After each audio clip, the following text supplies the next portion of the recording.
l'édito sport sur Europe 1. Bonjour Virginie Fulpin. Bonjour Dimitri, bonjour à tous. L'équipe de France de football joue un deuxième match amical ce soir après leur victoire 2-1 contre la Côte d'Ivoire. Vendredi, c'est France-Afrique du Sud, coup d'envoi à 21h15. Vous nous dites que cette affiche, Virginie, en dit beaucoup sur chacun de nous. Pourquoi ? Dites-moi quel match vous a marqué, je vous dirai qui vous êtes. Si on commençait la journée par un petit test de personnalité. Vous savez, je suis une femme, alors j'aime le foot, d'accord, mais j'aime aussi les tests des magazines Moi aussi féminins. j'aime bien les tests de personnalité, allez-y, envoyez les questions. Dimitri, voilà, une question à laquelle vous devez répondre sans réfléchir, spontanément. Vous aussi, vous pouvez jouer d'ailleurs chez vous, dans votre voiture, dans les transports. Allez, si je vous dis France-Afrique du Sud en football, à quel match entre les deux équipes vous pensez en premier comme ça ?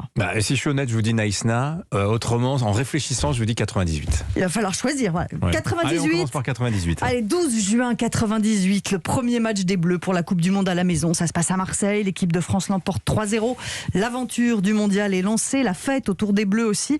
Tiens, c'est aussi le premier but de Thierry Henry en équipe de France. Ah oui, je dis pas ça vrai. pour attaquer Olivier Giroud. Vous savez que l'attaquant de Milan se rapproche du record de Titi en bleu. 51 buts pour l'aîné. Giroud en est à 47 depuis vendredi. Est-ce qu'il le dépassera un jour, mystère ? Mais en tout cas, si vous pensez à ce match en premier, vous êtes un romantique, Dimitri, un optimiste de ceux qui aiment se souvenir des belles choses. Les yeux dans les bleus, Zidane président, ça vous parle tout ça ? C'est vrai. C'est sûr que ça nous change du 22 juin 2010. Ça, c'est le dernier match de poule des Bleus dans la pire Coupe du Monde de leur histoire. En Afrique du Sud, donc défaite 2-1 dans ce stade de Bloemfontein qui nous fait encore faire des cauchemars. Naïsna, la grève, le bus, les insultes, les gamins apeurés, les caïds immatures. Thierry Henry était toujours là, un peu moins enjoué. Là, honnêtement, c'est parce que vous aimez vous faire mal, vous vous levez le matin, vous trouvez que ça va un peu trop bien, et hop, vous repensez à Naïsna, histoire de ne pas être trop heureux quand même. Vous voyez, France-Afrique du Sud, c'est presque deux façons de voir la vie, en fait. Alors, il y a deux autres France-Afrique du Sud. Ouais, si vous pensez aux deux autres rencontres, alors là, c'est que vous êtes des cérébraux, vous regardez davantage les symboles que ce qui se passe sur le terrain. 11 octobre 1997, c'est un match amical à Lens.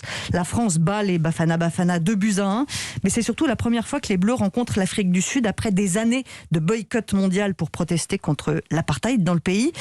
L'autre match, c'était en 2000 à Johannesburg, 0-0 qui restera pas dans les annales, à part pour ce qui s'est passé à côté de ce match, parce que c'est là que les Bleus ont officiellement rencontré Nelson Mandela. C'était forcément un moment émouvant, important pour les joueurs. Donc là, vous aimez peut-être plus le foot pour sa dimension humaine, pour ses symboles. À moins que vous vous disiez qu'un match amical contre l'Afrique du Sud pour préparer la Coupe du Monde 98, ça a donné une victoire finale. Est-ce que ça veut dire qu'en 2022, l'histoire va bégayer et que les Bleus vont gagner au Qatar ? Bon, moi je fais un test de personnalité ce matin, pas des pronostics, mais on va dire oui. Allez, soyons optimistes. L'optimiste. Merci beaucoup Virginie Fulpin.